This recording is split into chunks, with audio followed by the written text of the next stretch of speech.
Much is known of the events in London in 1893 of an alleged vampire menace known as Count Dracula, a tale immortalized by novelist Abraham Stoker, who himself attested to their historicity. It has been suggested that the fabled lord of the vampires in his life was none other than the voivode Vlad III Dracula, who was described and depicted as a monster in human form but celebrated by his people as a hero. The physical descriptions of the voivode in his own time match those given to him by the solicitor Jonathan Harker in his visit to Castle Dracula prior to the vampire outbreak. The papal legate Niccolo Modrusa described the prince as very stocky and strong, with a cold and terrible appearance, a strong and aquiline nose, swollen nostrils, a thin reddish face in which very long eyelashes framed large wide-open green eyes. The bushy black eyebrows made them appear threatening. His face and chin were shaven, but for a moustache. The swollen temples increased the bulk of his head. A bull's neck connected with his head to his body, from which black curly locks hung on his wide-shouldered person.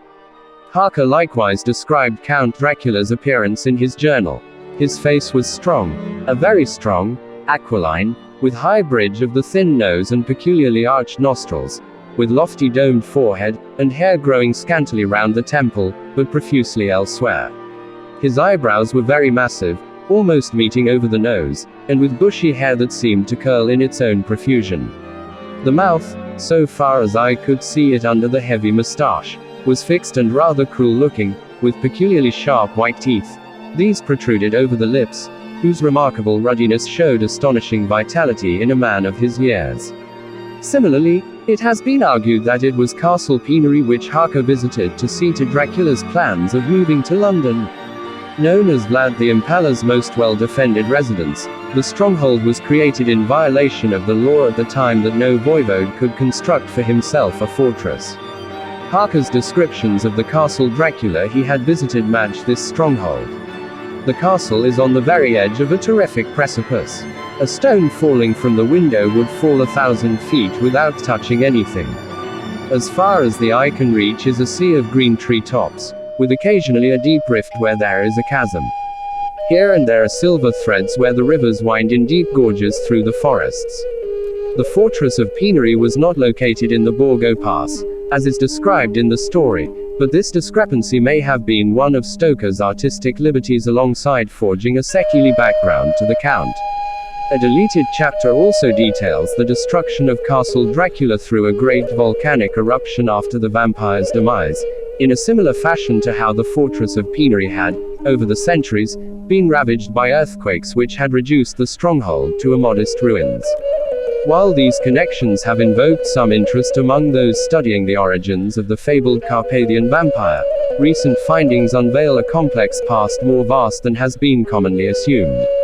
The curse of Dracula's vampirism, as is told, stretches its origins over a period of more than 1,000 years. It is believed that he inherited his state of undeath from an even older vampire, or, as the Wallachians call it, Strigoi. This is often the case with some vampire legends.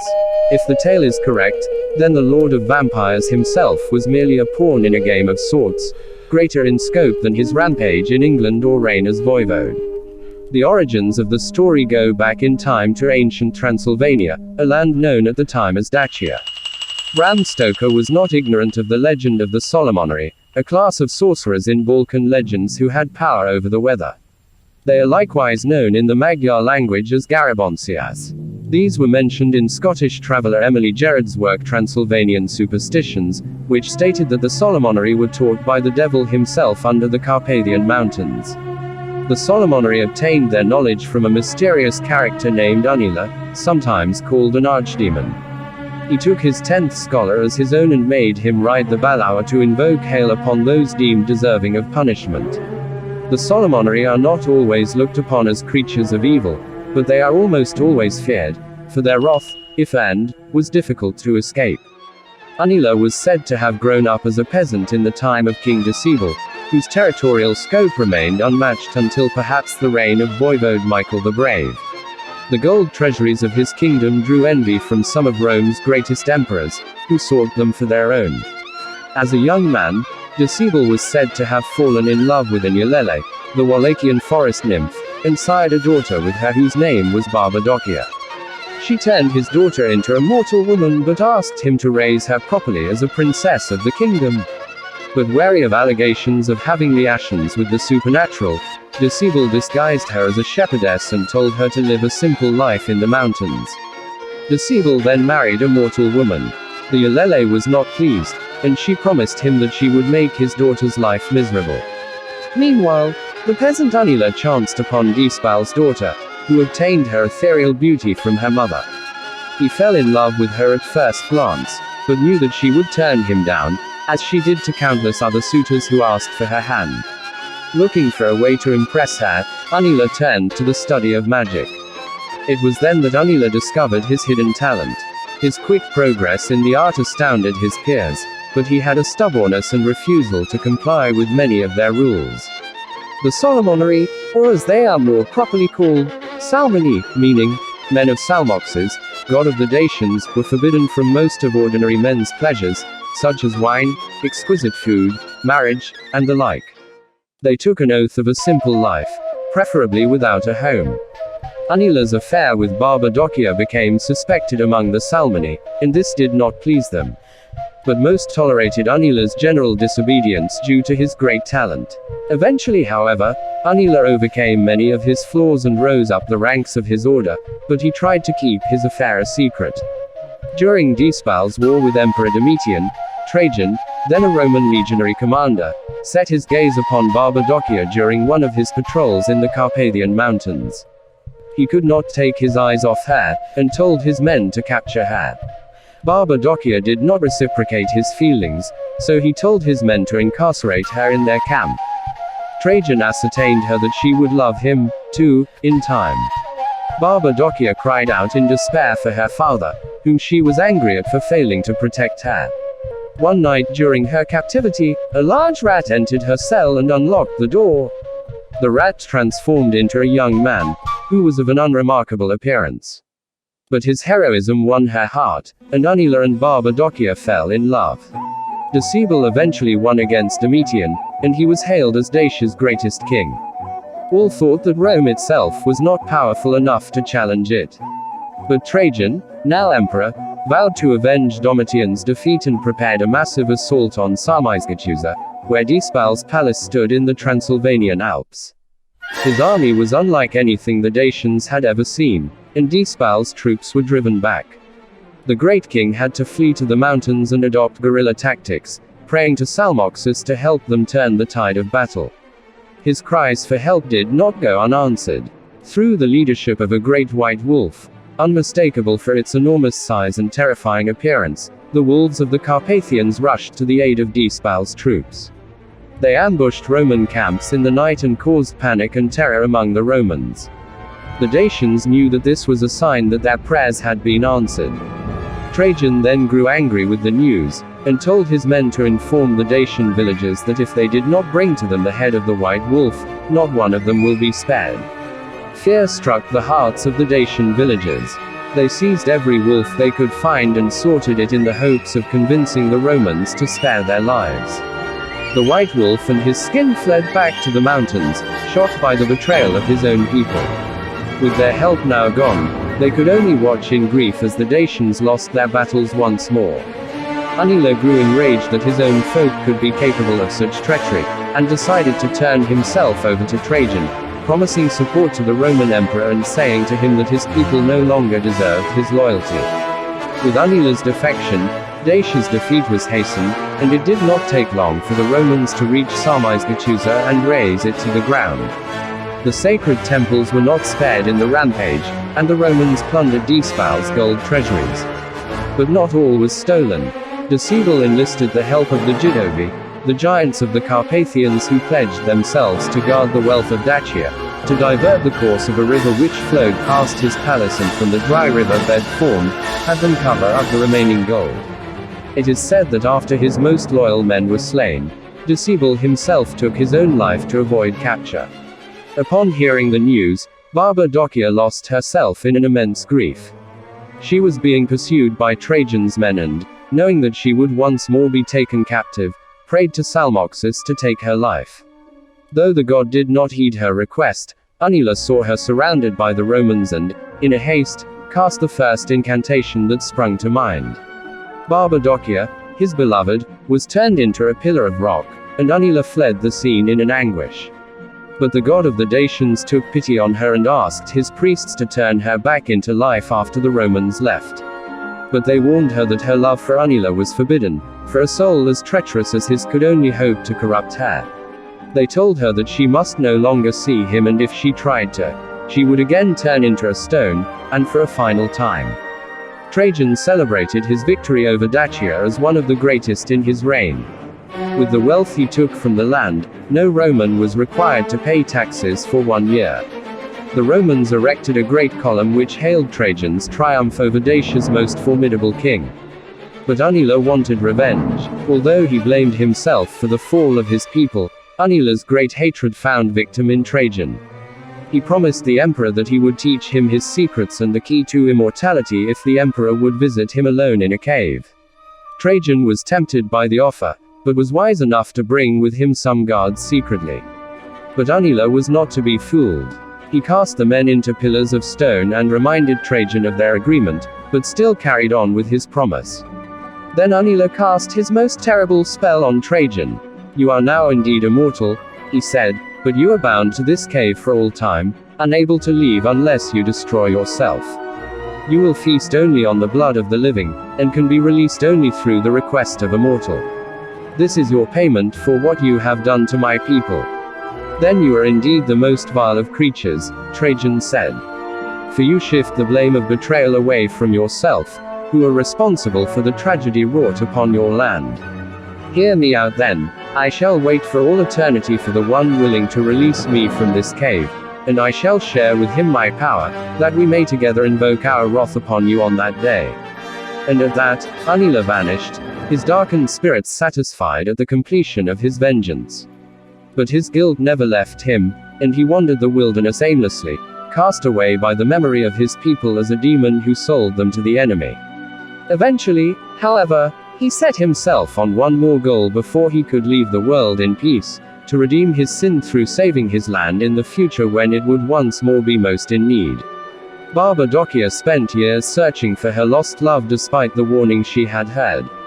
But all was in vain. She had bore him a son, Dracula, who lived alone with her in the hills. Barbadocia grew to be a very bitter and broken-hearted woman, her once graceful features contorted by the hardships and tragedies of life. The most beautiful woman in all of Dacia had become unspeakably ugly, and she looked older than she was. But her son grew to be a handsome youth, inheriting the fabled beauty of his mother's younger days. He fell in love with a Roman girl and married her without his mother's consent. Barbadocia was unhappy about this, and she sent her daughter-in-law an impossible task to show her how much she hated their union. "If you truly love my son and are worthy of him," she said, "you must prove it by handing over to me a basket full of berries from the forest this winter." The girl knew that the task was impossible, but she was desperate to prove her love. She wandered the forest all day during winter and could not find a single berry. She sunk down in a despair, but Salmoxis looked upon her with compassion. Disguised as an old man, he went to the girl and filled her basket with berries. The girl thanked the stranger and went home overjoyed with the miracle that had occurred.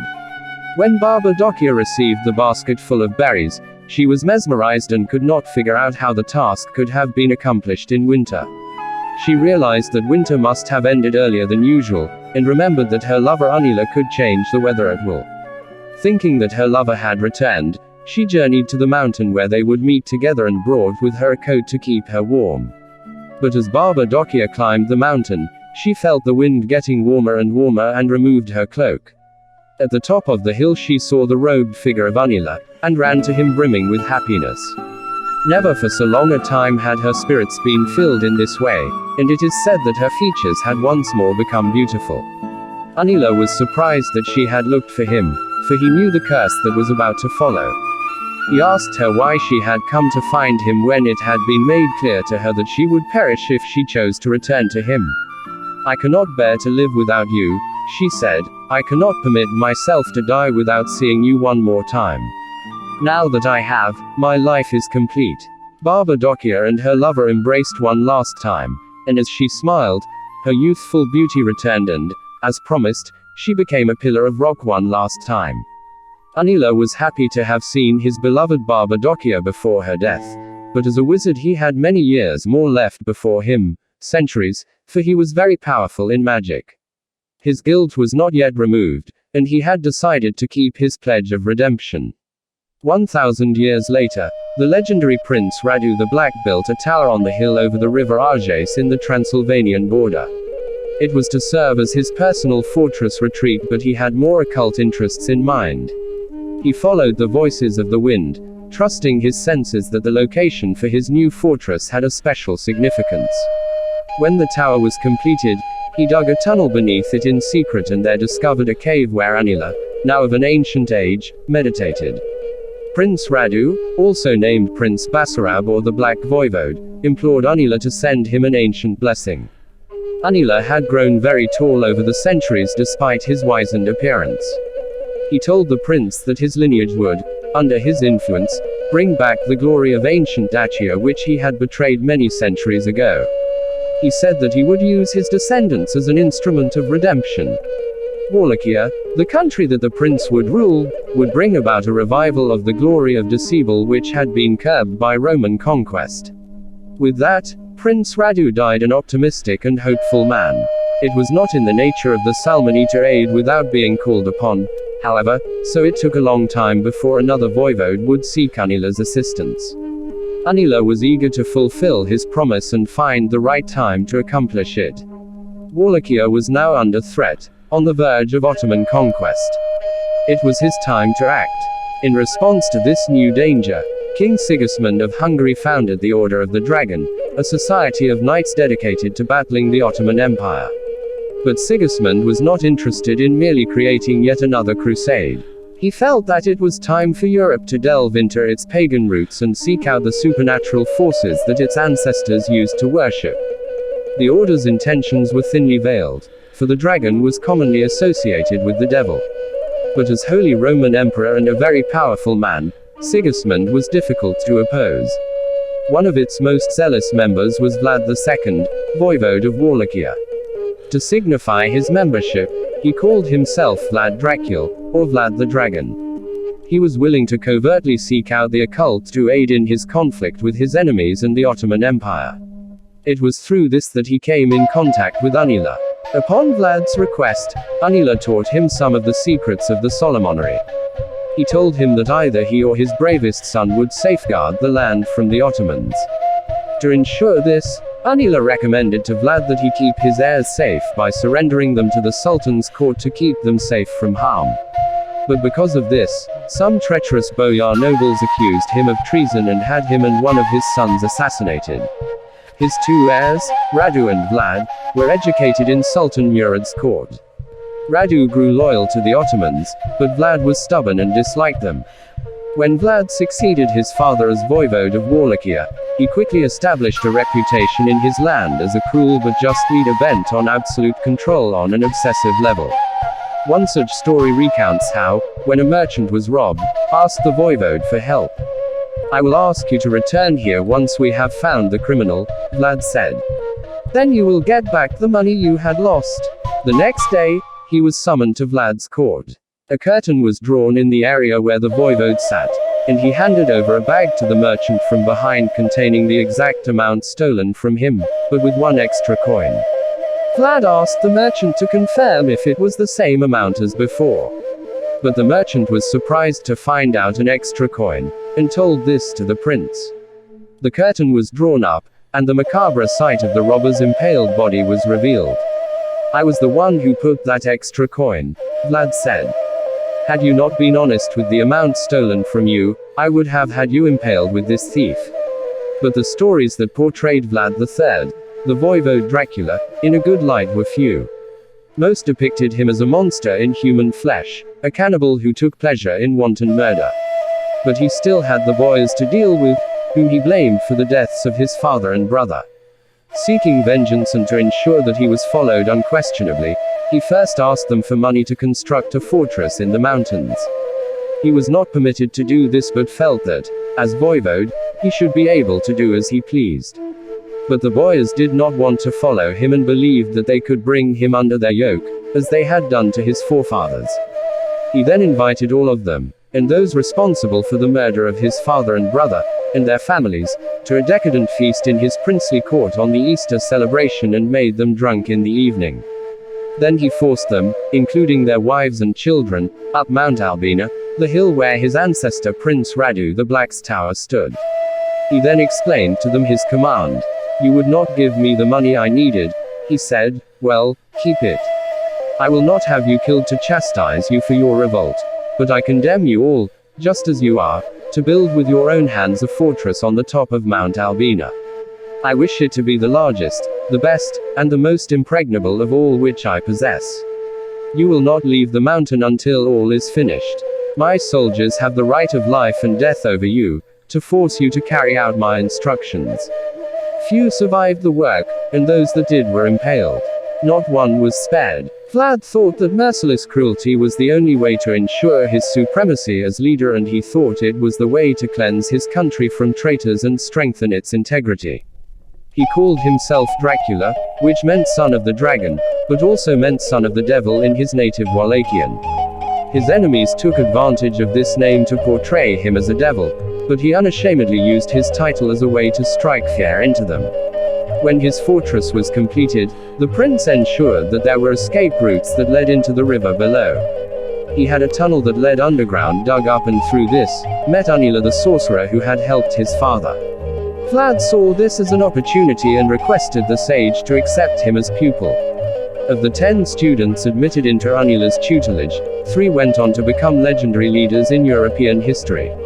Matthias Corvinus, king of Hungary, was the most experienced, for he had prior knowledge of magic from his extensive scholarly pursuits.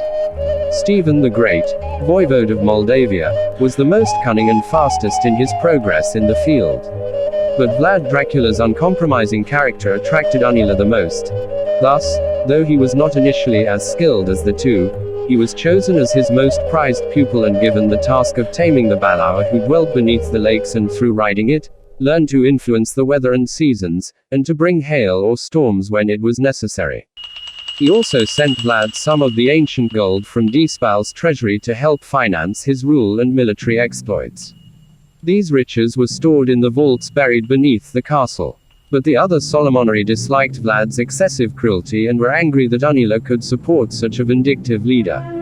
Unila reminded them of his pledge and told them that he felt that it was Vlad who desired the sovereignty of his nation the most, and so deserved his help. But they were unconvinced and felt that Vlad was corrupted in his very soul. They told Unila that if he did not withdraw his connection to Vlad, they would declare him as their enemy. Because he could not directly help the Wallachians unless requested, and because Vlad had managed to curb the Ottoman attacks with his newfound abilities, Unila did not want to give up his support for the voivode. But he did not want to make enemies with the Solomonari. Thus, he used his cunning to forge a plan. This would ensure that he would be spared their wrath while allowing Vlad to retain his powers to combat the Ottoman armies. He then told the other warlocks, "I will therefore relinquish my ties with the Impaler Prince as you ask. But only if he has indeed proven himself too evil to not be worthy of my aid. I have cursed someone from the past, as you might know, and trapped him in a cave where he refuses to perish. I have decided to ask my pupil the prince to rid the world of the evil creature I am guilty of having created, and if he succeeds in this task without succumbing to the temptations the monster shall bring to him, then this should prove his loyalty to our cause, and you must allow him to remain my pupil. If he fails," he continued, "then he will have succumbed to the vampire's temptation and so agree to become one himself, to escape death.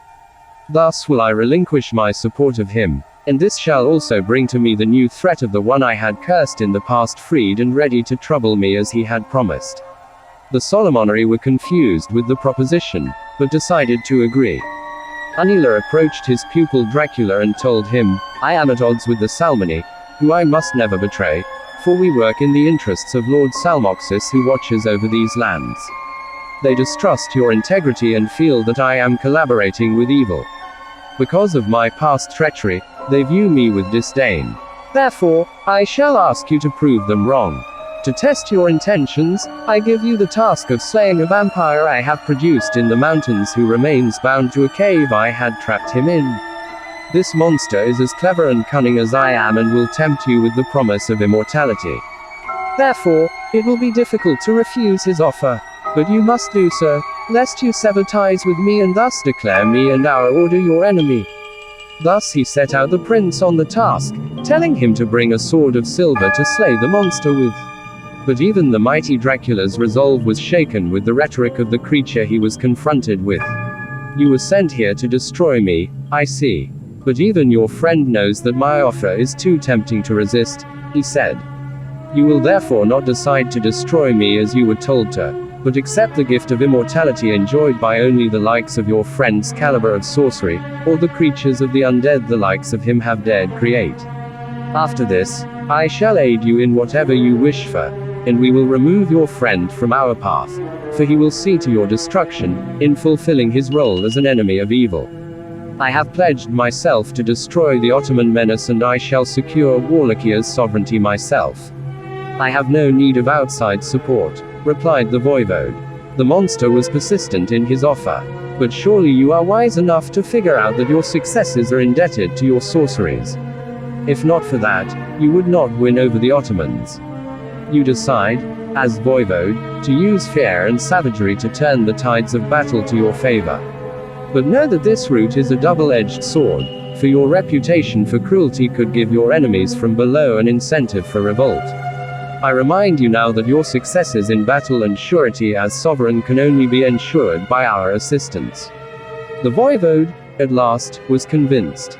Then I shall accept your offer, but know that I, Dracula, act entirely upon my own accord, seeking the aid of others only when it is to my benefit. The voivode of Wallachia serves no one. Very well, a most wise choice, replied the vampire. Drink of my blood, then, that you may become one of my kind, able to live through the centuries and thus capable of harnessing unfathomable power. I see that the spirit of the Carpathian wolf still lies in you. You have now freed me from this cave, allowing me to bestow my wrath on your master, who will now see to your demise. You will find it wise to side with me here once that arises. It was clear, however, that the voivode was not interested in the politics between his two masters. His only goals concerned his exploits as voivode, and only sought their help when it could help in these. Now seeing that he had chosen this route, Unila spoke to him once more. I see that you have chosen this path. You have thus pledged me your enemy, for I am sworn to destroy the forces of evil that you have now taken up as your sword. Accomplish your task, then, as voivode, defeating the enemies of Dacia and restoring it to its former glory through your pact with darkness, so that you may through your own hands fulfill my plan for redemption. But know that no vampire can avoid himself corrupted by the state of immortality, and soon you shall wish for yourself absolute power for all time, not knowing death. When this arises, I shall rise to destroy you to end the curse of vampirism upon you. For you are now the undead, living only to serve as the weapon of Wallachia against its foes. Now contaminated with the blood of Unila's vampire, Vlad Dracula was in a process of transformation to the creature he had been tasked to destroy. In his final moments as a mortal, he exposed himself to an assassination attempt concocted by his brother Radu, who had become his enemy. Although Vlad managed to stave off the armies of Mehmed II, conqueror of Constantinople, the Ottomans still remained a threat, for they rooted for his brother as successor to his throne. Radu tasked the Delis, who were the Sultan's top assassins, to find Vlad and kill him. The Delis were the most formidable warriors of the Ottomans, who rode the valleys on horseback with a thirst for blood and neglect of their own personal safety. They ambushed Vlad's retinue and, after a fierce struggle, killed the voivode, cutting up his body to pieces in a rage and keeping his head to present to the Ottomans as proof that the impaler voivode had been slain. The Sultan had the prince's head impaled on a high stake in front of his palace to signify that his empire's most feared enemy was finally dealt with. This would show all that any who opposed the Ottoman Empire was wishing for a similar fate. But as Vlad was empowered by the blood of the vampire, He managed to reanimate himself by transforming into a mist and reassembling himself in his tomb at Snagov Monastery as the undead. Only his most loyal followers knew the truth about his plan, and through sharing with them his blood, Vlad managed to assemble for himself an army of vampires, ready to unleash their fury on the enemy. The vampire attacks on the Ottomans met predictable success. It is said that Dracula himself drank the blood of the Valar and, in doing so, absorbed its powers into his own and transformed into it, rampaging the fortresses of his enemies as a great dragon in the sky. But having been corrupted by the powers of the vampire, Dracula succumbed to darkness and desired the world for his own. Anila, having predicted this event, guided humanity to destroy Dracula and his vampires to end the curse. He aided his two pupils, Matthias Corvinus and Stephen the Great, in finding the tomb where Dracula lay and there, end him in a fitting manner by driving a stake through his heart, destroying him. Not much is known in legend of what happened to the great sorcerer after the said events. It is assumed that he felt satisfied with having his plan for redemption complete, by safeguarding the line of the Draculas from its enemies, thus paving the way for a hero who would bring about the glory of ancient Dacia, if only for a time. This man was known as Michael the Brave, who united the principalities of Transylvania, Moldavia, and Wallachia, creating a territory of unmatched size since the time of Decibel. Descending from the house of Dracula, from the father of Wallachia Prince Basarab I, the voivode Michael built the foundations for a modern Romania. But the vampire Dracula was not completely destroyed. Like earlier, he had turned into a mist and reanimated himself in a secret room within the walls of his hill fortress above the Arges. It is speculated that the master poet Michael Eminescu revived the ancient vampire from his castle, after desiring for the Impaler Prince to return and punish the enemies of the land once again through his poetry. Eminescu had visited the castle of Bran sometime in the latter half of the 19th century and there discover lost letters between the Impaler Prince and his mysterious mistress, Katerina. According to legend, Katerina was a Saxon girl and the orphaned daughter of a merchant from the town of Brasov whom he met while she and a group of girls were pulling a cart of supplies for Wallachian troops in the eve of Christmas. Some rumors state that Vlad's love for her was so great that he was tempted to annul his first wife, which was rejected by the Pope. Scholars reject his theory, however, since Vlad at the time was of the Orthodox faith and could not have been under the Pope. He likely simply kept her as his secret mistress, but because Dracula was notorious in the town of Brasov, Katerina was kept in the castle of Tortsburg safe from his advances. But this did not stop her from keeping their correspondence. She would write to him often from the castle and from there have an owl send the voivode her letters. He wrote to her of what he had done to himself, and desired to turn her into his kind so that she could join him beyond death. Although she still loved him, Katerina was reluctant with his proposal, but because she had already invited him to the castle, the prince traveled to the castle of Bran as a mist and entered the window of her bedchamber, turned her into one of his kind in her sleep. When Katerina found out what he had done, she grew angry with him and wanted to leave him. Dracula respected her decision and sent her some of his wealth to start a life as a vampire wherever she wished, but told her that he was expecting her return at some point in the future, for he still desired to experience human love even as a creature of evil. After this, it is believed that Katerina adopted a new life as the immortal Countess Dollingen in Styria, according to Bram Stoker's lost story, Dracula's Guest. This story relayed more letters from the solicitor Jonathan Harker about his travel to Dracula's residence and an incident that occurred to him in a graveyard in Styria, where a flash of lightning revealed the Countess of Dollingen in her tomb. It is said that Dracula struck her with lightning as punishment for her refusal to return to him. He said to her, "You do not wish to return to me, and are ungrateful to escape my influence despite my having allowed you to remain young and wealthy throughout the centuries. Then I must force you to come with me to my castle, where I have made for you a great tomb, larger and more opulent than any of my other brides, where you shall reside from this point onward." Yet even as one of his companions, and his most prized one, she was rebellious. She accused Dracula having never loved in his life, a claim which he rebuked.